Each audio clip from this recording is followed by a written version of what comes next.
11 p.m. on a Tuesday, and I was standing in my own driveway like a stranger. A black Tesla sat where my Honda usually parked, engine still warm. 3 cardboard boxes were stacked neatly on the porch steps, my clothes, folded with care like she'd taken her time. The porch light I installed 2 summers ago now lit up a brand new deadbolt. Upstairs, a shadow moved past our bedroom curtains. It wasn't mine. My phone buzzed. A gym cancellation. Then an Instagram notification from my wife. A photo of her on a rooftop, Grant's arm around her waist, both of them glowing under string lights. Caption: New beginnings. 41 likes and climbing. She thought this was her ending. She had no idea it was mine. Let me back up. My name is David Kessler. I'm 41. For most of my life, I was the kind of man people forgot was in the room. I'm a CPA. I audit financial systems for mid-sized companies. The guy who finds the one number that doesn't add up while everyone else scrolls past. It's quiet work. I liked it that way. I met Ashley 9 years ago at a friend's wedding. She was the kind of woman who changed the air in a room just by walking in. I was the guy refilling drinks at the bar. Somehow, she ended up next to me, laughing at something I said. I never expected her to look twice at someone like me. But she did. The first 5 years were good. We bought a modest house outside Denver with maple trees that turned gold every October. She worked in real estate marketing and slowly started moving in circles I didn't belong to. I noticed the small things, the way she'd wince when people asked what I did for a living, how she'd steer conversations toward her clients, men with sharper suits and louder confidence. I told myself it was nothing. Then, about 18 months ago, she joined a new gym downtown. She started coming home later. She mentioned a man named Grant Pierce, a real estate developer, self-made, building towers downtown. At first, it was just stories from work. Then it became something else. I didn't confront her. I've seen enough people blow up their lives by reacting too fast. I wanted to understand what was really happening before I said a word. So I watched. Quietly. I saved receipts, screenshots, dates, small things that meant nothing on their own. I told myself I was probably overreacting. I kept telling myself that every night for months. I was wrong. And underneath all of it, there was something else. Something Ashley never once asked about because she never thought it mattered. Something I built alone, late at night, while she watched TV in the next room. Something that would change everything. But I'm getting ahead of myself. It started with something small. A late credit card statement I glanced at out of habit, old reflex from years of auditing. There was a charge from a spa in Cherry Creek I didn't recognize. Ashley said it was a birthday gift for a friend. I wanted to believe her. Then Grant Pierce kept showing up, not all at once, just small mentions at first. Grant thinks the Riverside project needs a different angle. Grant took the team out after we closed the deal. He appeared at a charity gala we attended together, tall, tan, confident in a way that felt practiced.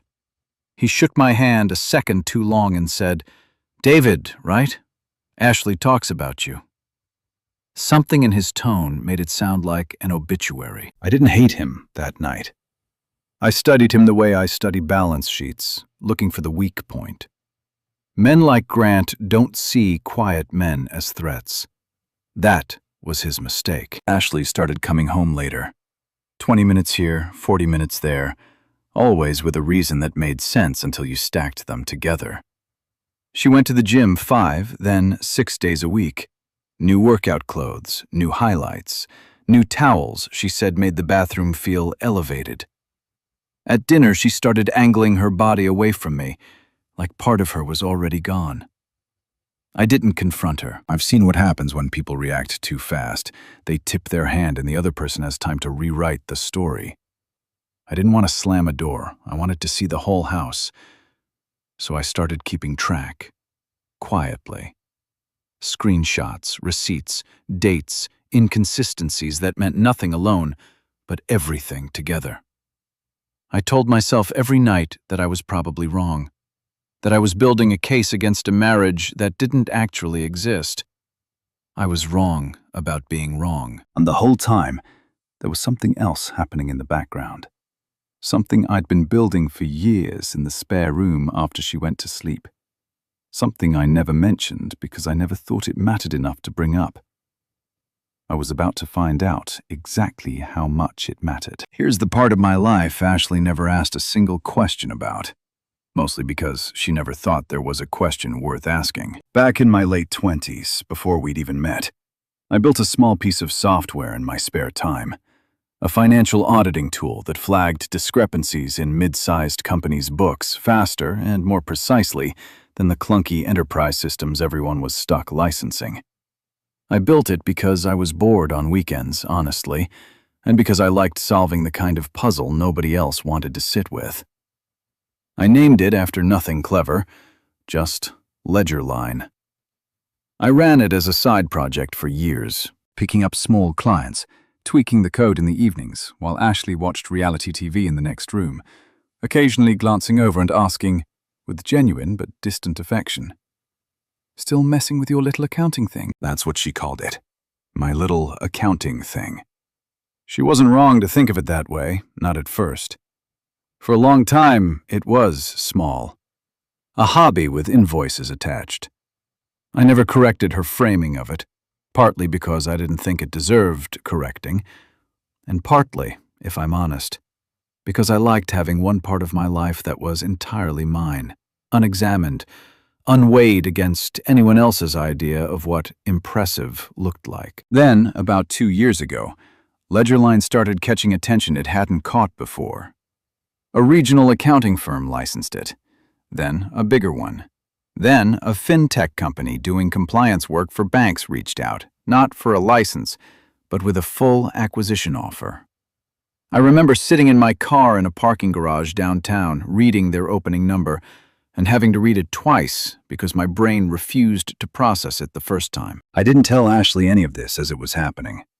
Not because I was hiding an affair of my own, nothing like that. I simply watched her drifting further from me with every passing month, watched Grant Pierce's name arrive more often in her stories, and some old, careful instinct told me to wait, to see who she really was, before I handed her a reason to perform being someone else. I told myself I'd tell her once the deal closed, once I understood exactly what I was dealing with on both fronts of my life. The acquisition closed 6 months before that night in the driveway. $40 million, wired in 3 staggered payments after a battery of lawyers picked through every line of code I'd written since I was 28. I sat in my home office, a converted spare bedroom with a folding table I'd never bothered to replace, and stared at the confirmation email for a long time. I didn't call anyone. I didn't pop champagne. Ashley was at book club that night. A book club I'd later learn didn't discuss a single book that year. I want to be clear about something, because I think it matters more than the money itself. I wasn't hiding $40 million out of spite. I was hiding it out of grief, if I'm honest with myself. Grief for a marriage I could feel ending in slow motion and couldn't yet prove. Telling her felt like handing over a variable in an equation she was already quietly solving without me.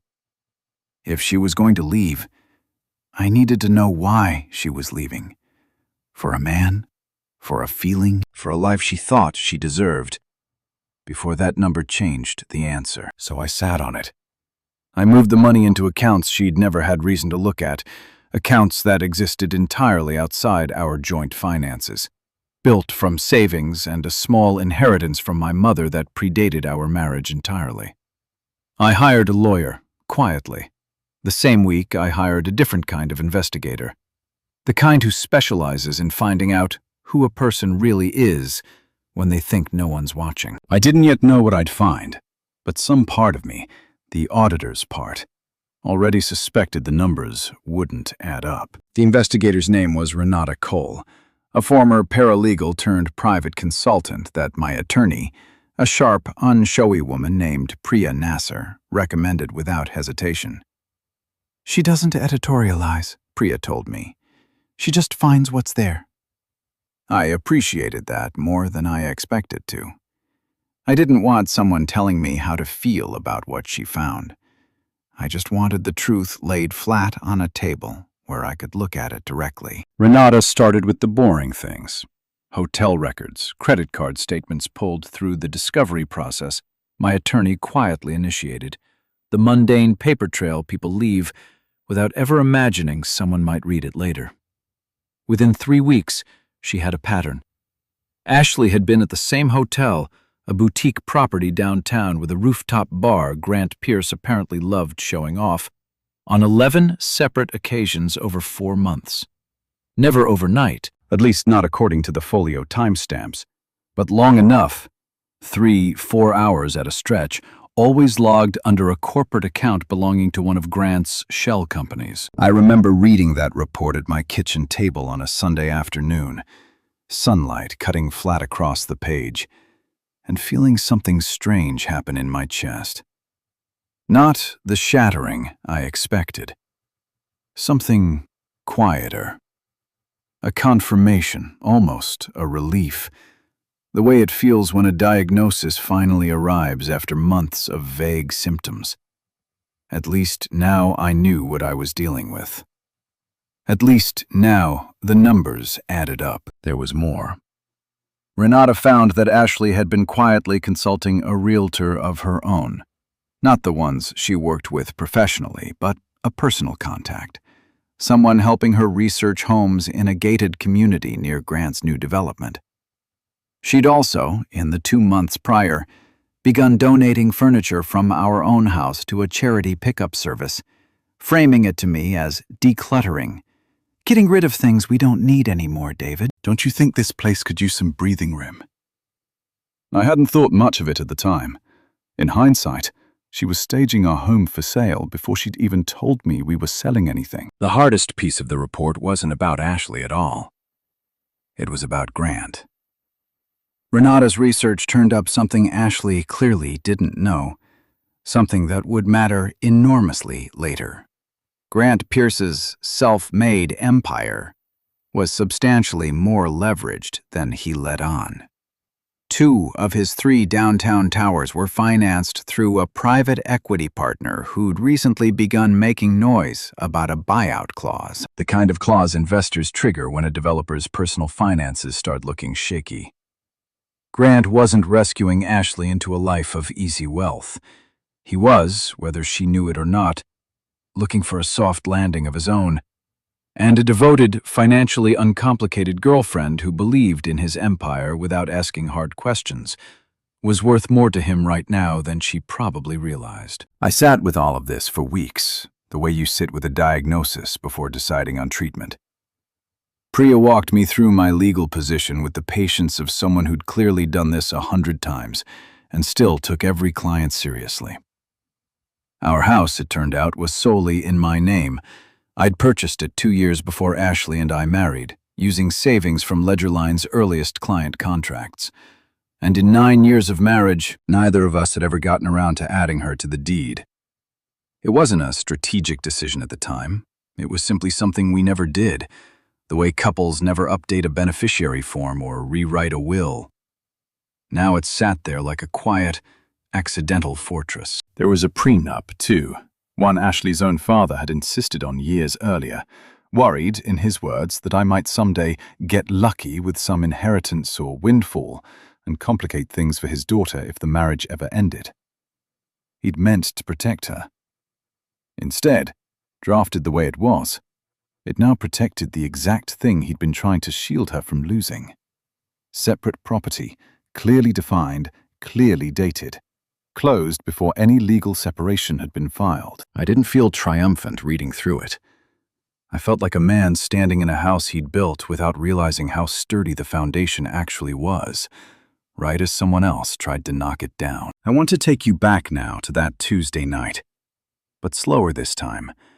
The way I actually lived it, rather than the way I first told it to you. I'd cut a business trip to Chicago short by a day. A real trip this time, not the excuse people assume men in these stories always are. I'd finished my client meetings ahead of schedule and thought, in a moment of genuine, uncomplicated affection I can almost laugh at now, that I'd surprise Ashley. Come home early. Take her to the Italian place she loved on Larimer Street. I'd texted her from the airport, "Landing early, surprise for you tonight," and she'd replied with a single heart emoji, sent, I'd later learn, from a hotel bar 4 miles from our house. The drive from the airport took 40 minutes in light traffic, and I spent most of it thinking about dinner reservations, not about Renata's report sitting in a folder on my laptop at home, not about the divorce papers Priya had already drafted and was waiting for my word to file. I want to be honest. Even with everything I knew by then, some small, stubborn part of me still hoped I'd walk in and find nothing waiting for me but an ordinary Tuesday. Hope is a strange, persistent thing. It doesn't care what the evidence says. I turned onto our street a little after 10:45. The maples were bare by then, late October, branches like cracks against a purple sky. And there it was, a black Tesla in my driveway, parked at an angle that suggested someone who'd never once considered they might need to leave in a hurry. I sat in my car for a full minute before I got out. I remember the specific quality of the silence, the tick of my engine cooling, a neighbor's dog barking twice somewhere down the block and then stopping, the porch light throwing a hard, yellow circle over 3 cardboard boxes stacked on the top step. My clothes, folded. Not thrown in a rage, not stuffed in anger. Folded, the way you'd fold something you were donating, something you no longer had any emotional relationship to at all. That detail undid me more than anything else that night. She hadn't even been angry packing those boxes.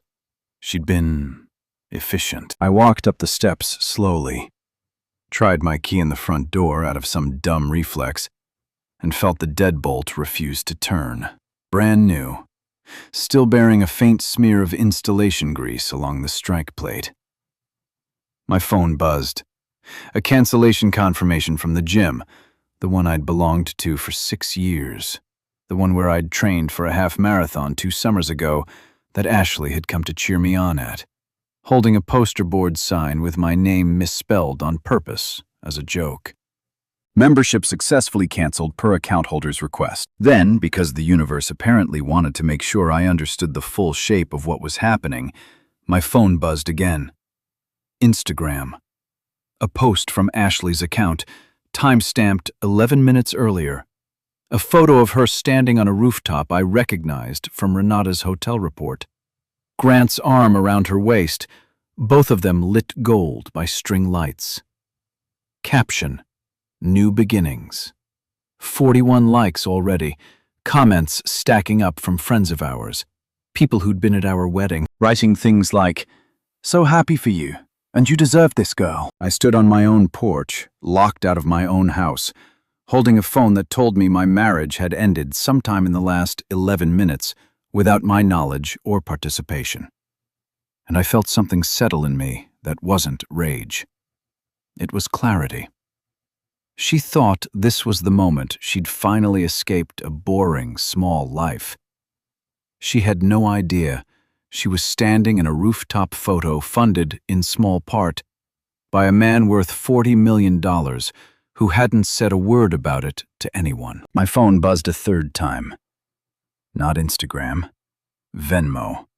A request from Ashley, $42, memo line reading, "You're half of the movers, thanks." I looked at that number for a long moment. $42. I almost laughed out loud, alone, on my own dark porch. I didn't pay the Venmo request. I didn't bang on the door. I didn't call Ashley's name into the dark or throw a single box off that porch. though I'll admit some old, wounded part of me wanted to. Instead, I took out my phone and photographed everything, slowly, methodically, the way I'd photograph evidence in an audit. The boxes, the new deadbolt, the porch light timestamp visible in the corner of the frame, even the Tesla's plate catching the streetlight at an angle. Then I got back in my car and drove, not to a hotel, but to Priya's office, where she'd told me weeks earlier she'd be working late on an unrelated case, and where she'd made it clear, without ever quite saying it outright, that she suspected this exact night was coming sooner than I did. She met me in the parking garage of her building a little after midnight, still in her work clothes, holding 2 coffees she'd made in the office kitchenette, because she said I looked like a man who needed something warm in his hands, more than he needed advice. "Tell me everything," she said. And I did, standing between 2 concrete pillars at midnight, my voice steadier than I expected it to be. The following morning, Priya filed the paperwork we'd been quietly preparing for weeks. Not a dramatic lawsuit, nothing designed to humiliate anyone in public, just the clean procedural machinery of family law doing exactly what it's built to do. A formal separation, filed the same week the Ledgerline acquisition's final payment had already cleared, meaning the entire $40 million sat unambiguously on my side of a very clear line, protected further by a deed that had never once carried Ashley's name, and a prenup her own father had insisted on, ironically, to protect her from a version of financial disaster that had turned out to be exactly backwards. Word moves fast in a subdivision like ours, faster than either Ashley or I probably expected. Within 2 weeks, our old neighbor Carol, a kind woman who'd brought us a casserole when we first moved in 9 years earlier, mentioned to me over the fence, gently and without any malice, that she'd heard some things about Grant Pierce's towers downtown. A private equity partner pulling financing, a buyout clause getting triggered, contractors going unpaid on the Riverside project. I hadn't said a word about any of it. The truth simply does that sometimes. It surfaces on its own schedule, in its own way, once you stop trying to control the story around it. Ashley found out about Ledgerline the same way most of our friends eventually did. Through the paperwork itself, through Priya's office sending formal disclosure of assets as part of the separation proceedings. $40 million appearing in black and white on a page she almost certainly wasn't expecting to see. I wasn't in the room when she read it. I only heard, secondhand, through a mutual friend who still spoke to both of us, that she'd gone very quiet and asked to see the documents twice. I think about that moment more than almost anything else in this whole story. More than the driveway, more than the boxes. Not with satisfaction, exactly. Something closer to sadness. Because I know Ashley well enough, or knew her well enough, to understand that in that instant, she wasn't just discovering my number. She was recalculating an entire decision she'd already made, realizing the man she'd folded so neatly into 3 cardboard boxes had been quietly worth more than the life she'd traded him for, and that no amount of rooftop string lights could undo the math now sitting in front of her. Grant's situation, meanwhile, continued unraveling on its own timeline, entirely separate from anything I did. 2 of his investors formally withdrew from the Riverside project a month later. A local business journal ran a piece about the trouble, mentioning Ashley only once, in passing, as a companion seen frequently at his properties. I read that article at my kitchen table. My kitchen table, in my house, the one she'd once tried to sell out from under both of us, and felt, for the first time since that night, something like peace settle over the whole strange arrangement of events. It's been almost 8 months now since that night in the driveway, and I want to tell you honestly that I don't feel triumphant. I know that's not the ending some of you might want. I know the shape of these stories usually bends towards some clean, satisfying justice, the villain crushed, the hero standing tall over the wreckage with a smile. That's not quite what this feels like from the inside. It feels more like standing in the aftermath of a storm you saw coming for a long time. Grateful the house held, but still grieving the version of your life the storm took with it. I sold the house eventually, not out of spite, but because I couldn't walk past that porch every day without seeing 3 cardboard boxes stacked there in my mind. I bought a smaller place across town, quieter, with a kitchen I actually cook in now, which is more than I could say for the last 9 years. I still run Ledgerline's advisory arm part-time, mostly because I like the work, not because I need the money anymore. $40 million changes what you can do. It doesn't change who you fundamentally are, not really. Not the parts that were already there long before the number existed. Ashley and I don't speak. Not out of bitterness, exactly. More out of the natural silence that settles between 2 people who no longer share a single reason to be in the same room. I heard, through the same mutual friend who still checks in on me now and then, that things with Grant didn't survive the fallout from his investors pulling out. I don't know if that's true. I've stopped asking. Some part of me still hopes she's all right, wherever she landed, because hating her fully would require pretending I never loved her at all. And I did. That's the part these stories sometimes skip over. You can be betrayed by someone and still, somewhere underneath the wreckage, wish them an ordinary kind of peace. If I've learned anything from all of this, it's something I'd want every one of you listening to actually sit with, not just nod along to. It's this.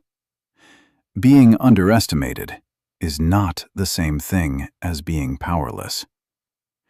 For years, I let people believe I was the boring one, the forgettable one, the man in the room nobody needed to account for.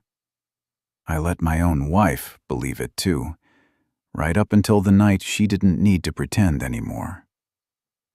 But quiet isn't the same as small. Sometimes the person everyone stops paying attention to is the only one still doing the math. And here's the harder truth, the one I think about most some nights.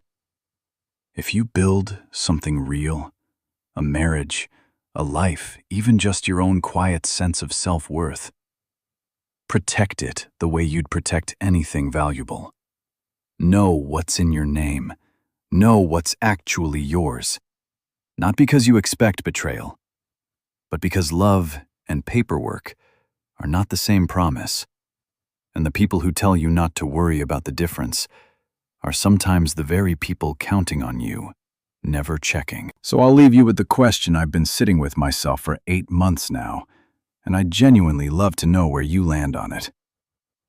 Do you think I was wrong to stay quiet about the money for those 6 months, even after I started suspecting she was pulling away?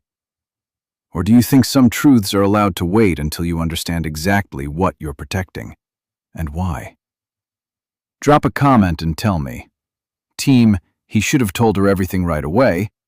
Team, he was right to wait and watch. Or team, honestly, still torn and thinking about it long after this story ended. I read every single one of them, and they matter more to me than you probably know. And if you've ever been the one who got underestimated by a partner, a parent, a boss, anyone who assumed quiet meant small, I want to hear that story too, in the comments, wherever you are tonight. You're not as alone in it as it feels. If this one moved you even a little, consider subscribing before you go. It's a small thing, but it genuinely keeps stories like this one coming. This is a fictional story inspired by real emotional experiences, fully rewritten and reimagined to create original content. Any resemblance to real people or events is coincidental.